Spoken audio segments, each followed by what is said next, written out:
Hey, welcome to the second course for the song Hometown by 21 Pilots from their album Blurryface. I'm musically malnourished.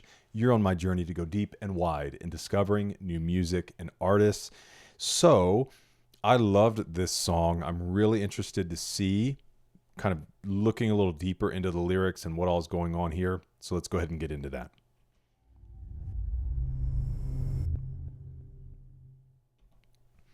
Okay. Yes, dude, I freaking nailed it. I am musically malnourished, but when I feel it, I feel it. I said this in the React. I was like, I don't know why. Just getting like an 80s dance type vibe. Wow, I feel very proud of myself. With a distinctly 80s-esque feel, Hometown delivers lyrics with a double meaning. Firstly, to describe the artist's lives as Christians in a world that doesn't know or understand what they believe. Tyler Joseph speaks to God, pleading for redemption, as well as to the masses, imploring them to realize that in the grand scheme of things, they're powerless without faith. Secondly, the lyrics nod to Blurryface, further describing his character as well as speaking generally about the effects of depression and other mental illness. Okay, look at this. The song was used by BMW and was used by the MLB in their opening to the 2020 draft. Wow, dude. Their music was all over the place that year.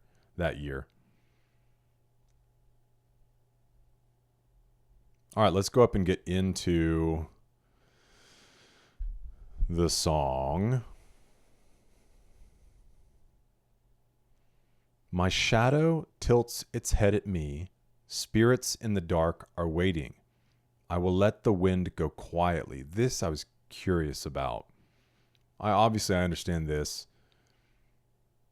Like your shadows looking, watching your dark side, the other nefarious forces. I will let the wind go quietly.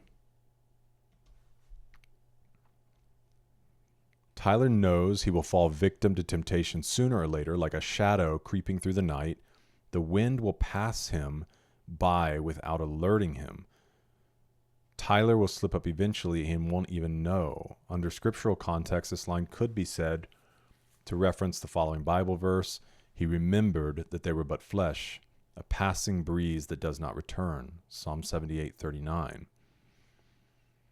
This applies as Tyler's characteristically known for failing in his faith in God. We see this in many 21 Pilots songs. I will let the wind go quietly.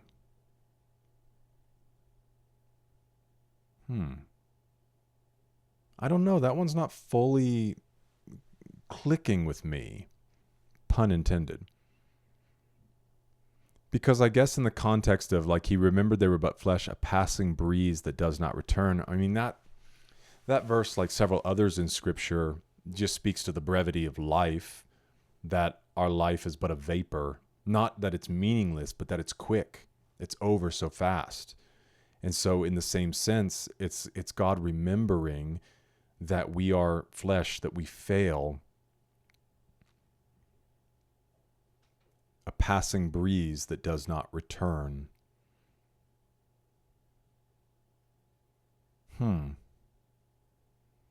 So there's that idea of letting the wind go quietly is almost like letting your life go quietly, like your life pass quietly.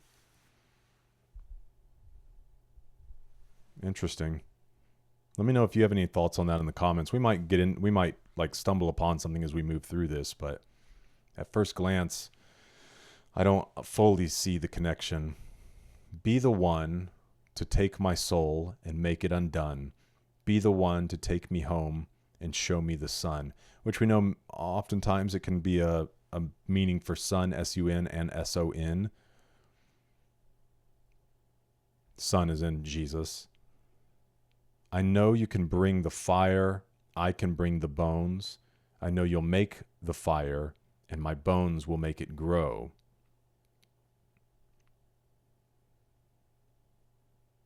And this idea of making your soul undone, it's kind of like if we're thinking in the context of the rest of the things that are being said, that they're positive things. Like, take me home, show me the sun, bring fire. Like, I've got bones, that's all I've got. You bring fire. And if you'll set fire to these bones, they'll burn in a good way. They'll live. There's passion, there's life. And so even in the sense of my soul being undone, that's really a positive context, because when our soul is undone, sure, it can be a negative thing, but when you're talking about it, especially in reference to if like God comes and leaves you undone, it's like that's what has to happen for you to see clearly, you to understand. I've referenced the Apostle Paul a few times, but in Acts chapter 9, I believe it is, which may be where his story begins, but I think that's when like he has an encounter with Jesus, the risen, glorified Jesus. He's delivering letters to a city to where basically it gives them permission to arrest Christians, those belonging to the way, as it was called at that time. And Jesus appears to him. There's soldiers with him. He's on a horse. Jesus appears. The soldiers don't see anything. All they hear Jesus speaking. But Paul sees this light. His name was Saul at the time. And it throws him off his horse. And he's like, who are you? And Jesus is like, I'm Jesus, the one you keep persecuting. And he's blind for 3 days. And I can only imagine, because he was a student in the law, he was a Pharisee, so he understood the scriptures, the Old Testament. And now all of a sudden, I can just see him for 3 days. He's blind. He's had an encounter with Jesus, who he thought was just, a man that came and died.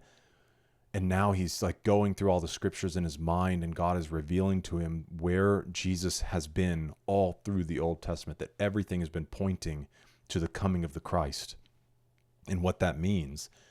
And so like he is undone.